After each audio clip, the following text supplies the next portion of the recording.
It looks like it's working. Is it working? I don't know if it's working. Oh. I'm Dan Salem. I may be live already, but my computer hasn't told me. There we go. All right.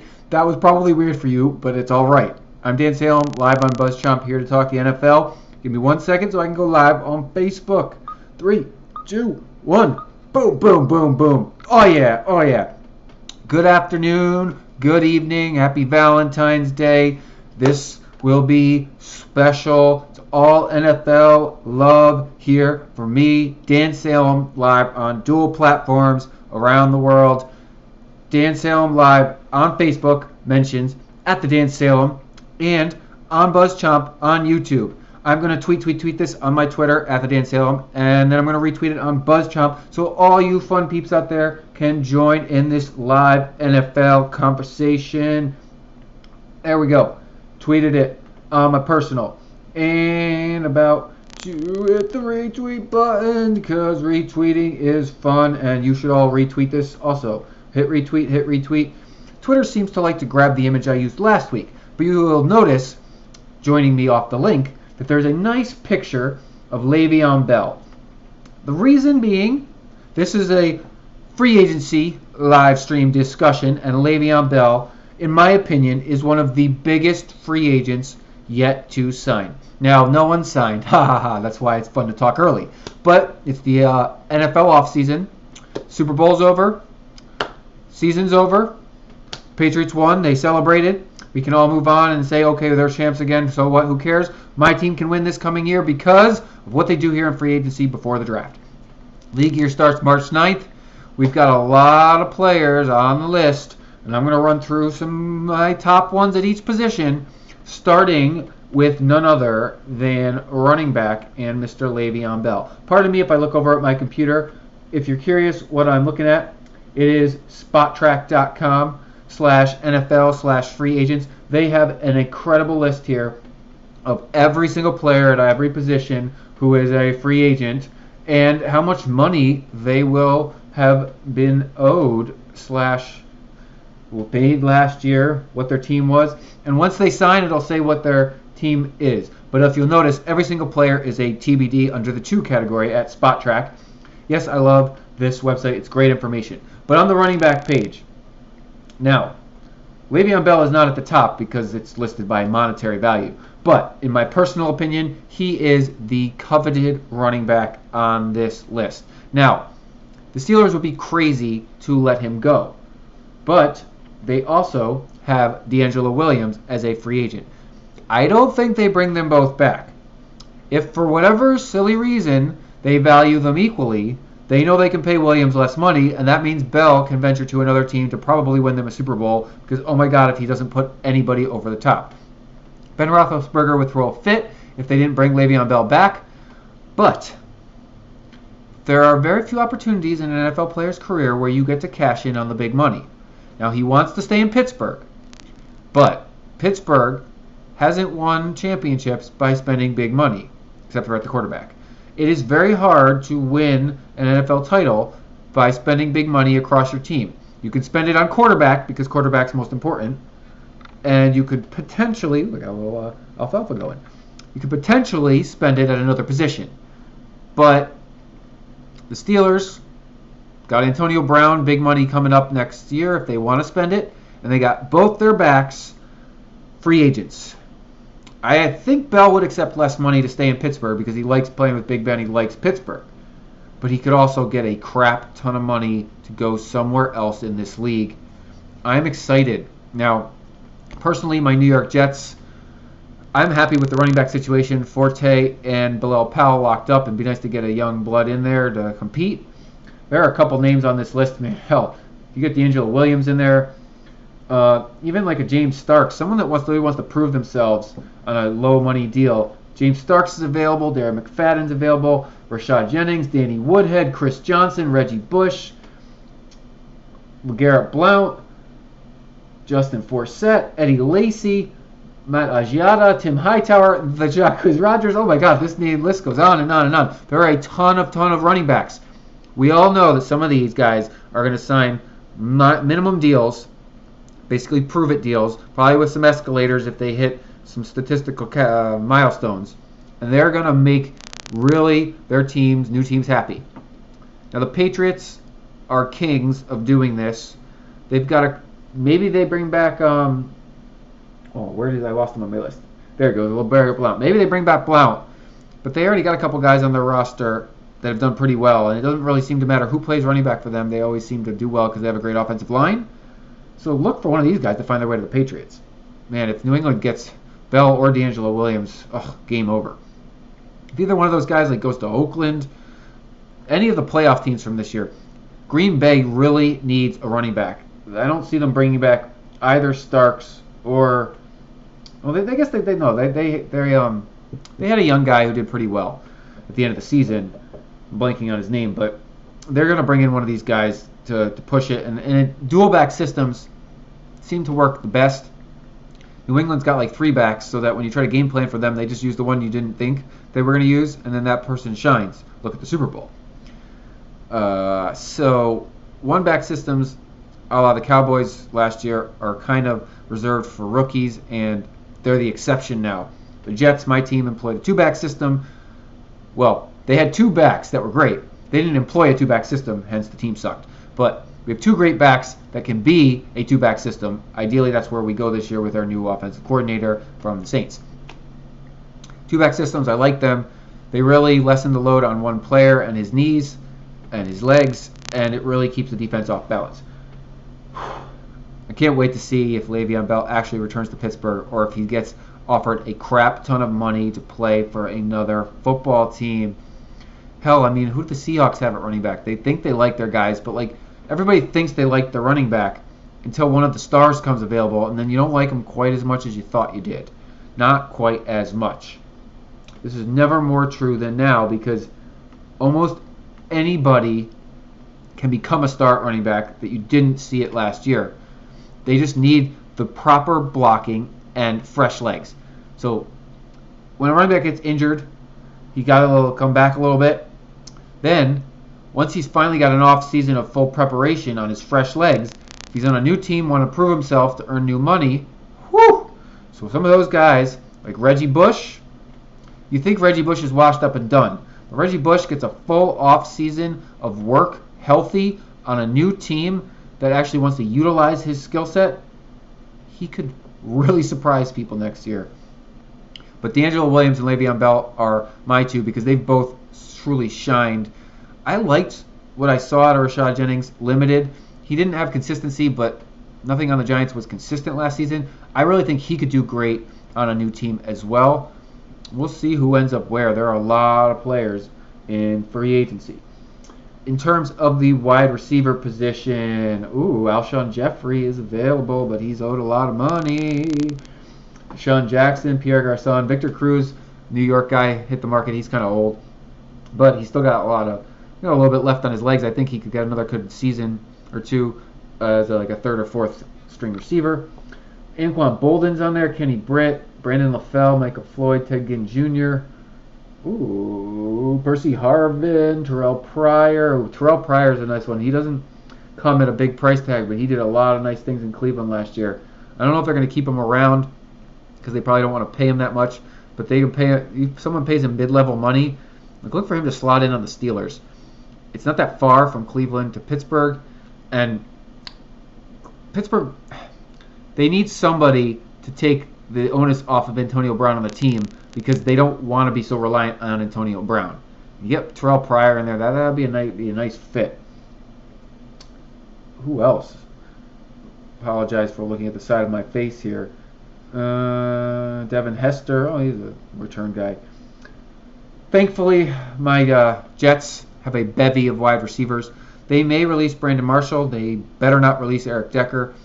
But they got some nice young players. I wouldn't be surprised if they let Marshall go, that they bring in one of these veterans. Somebody that wants to prove it. So, I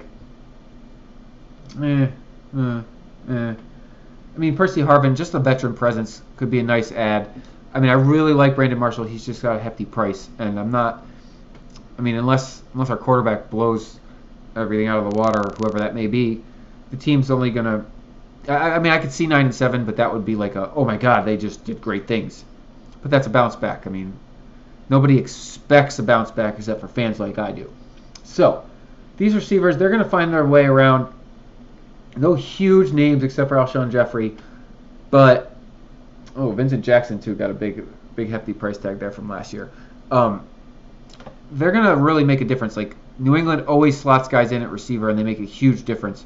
I could see Atlanta doing something similar, take the onus off of Julio Jones and try to get Matt Ryan another like secret weapon, if you will, and maybe even in San Diego, because they get so many injuries, they need more depth, and Phillip Rivers could just use a couple of these guys.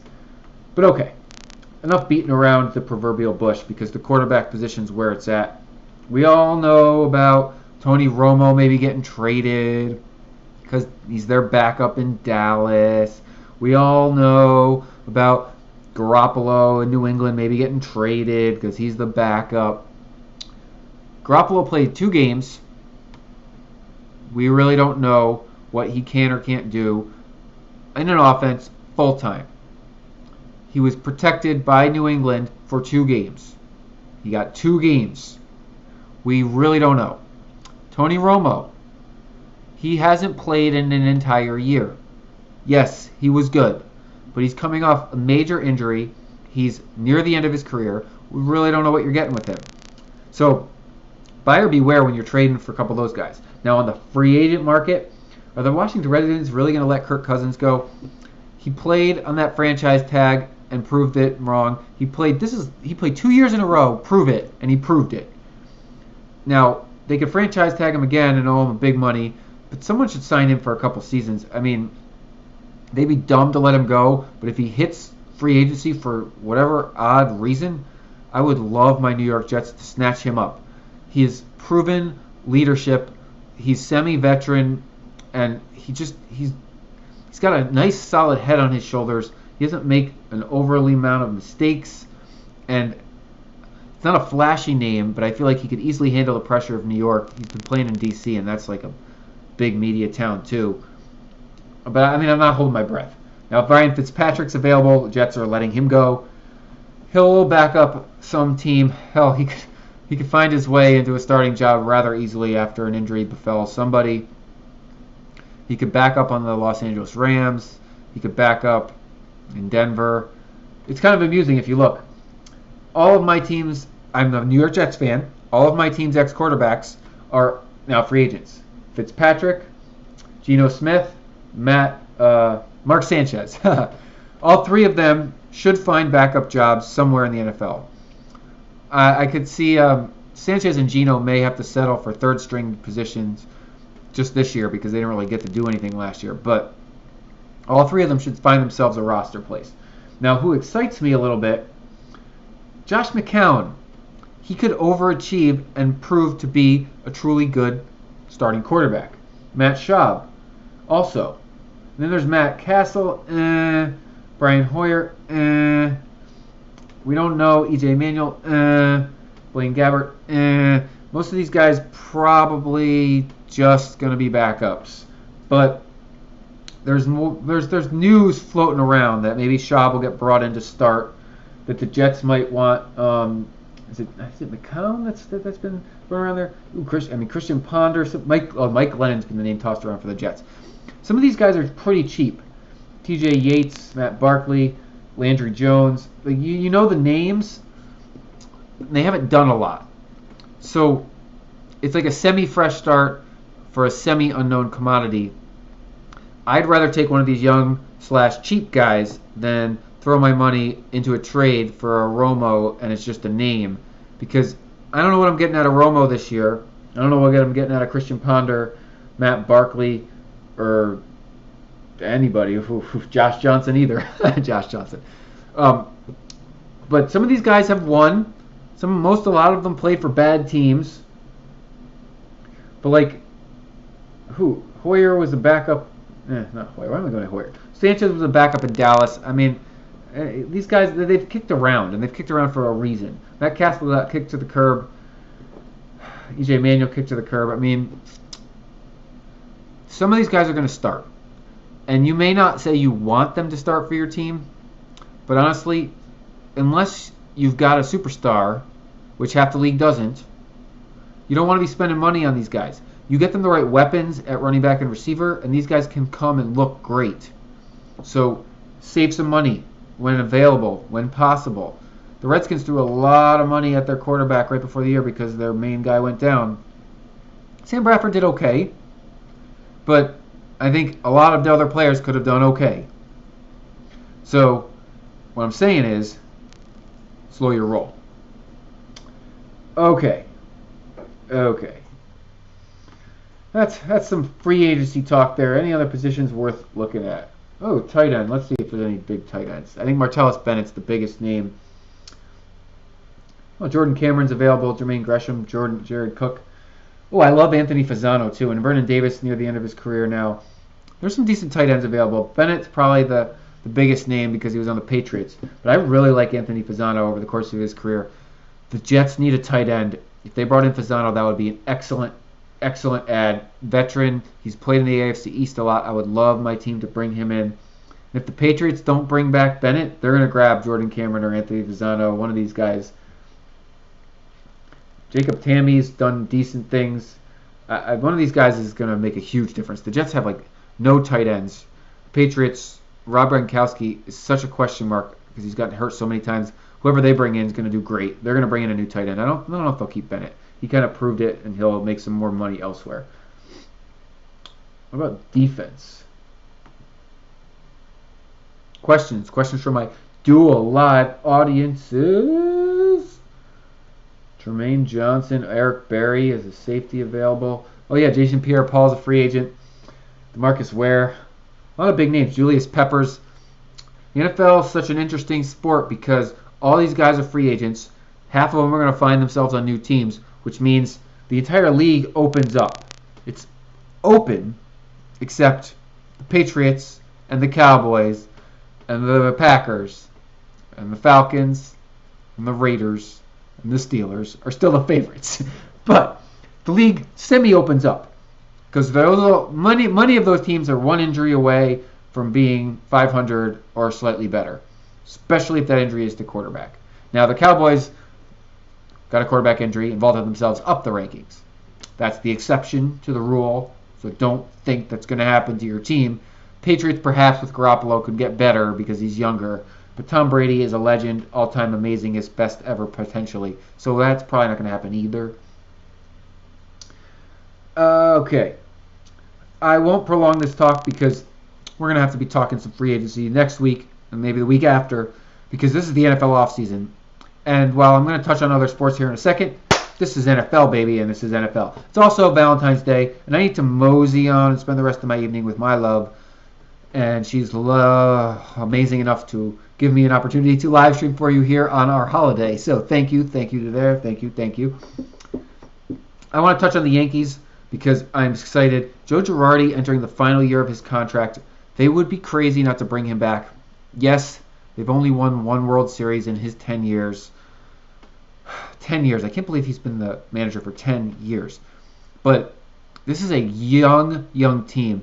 And he did a great job last year managing with what he had. And then when the young guys came in August, that they just caught fire. I really want to see Girardi manage this young talent of team. And then do his magic with the bullpen and the starting rotation. I want him to stick around. I think they should give him another 5-year deal. I hope they do it before the All-Star break. I mean, it's silly. Anybody's going to snatch him up. He's an amazing manager. And he just handles New York so calmly and coolly. He's very even.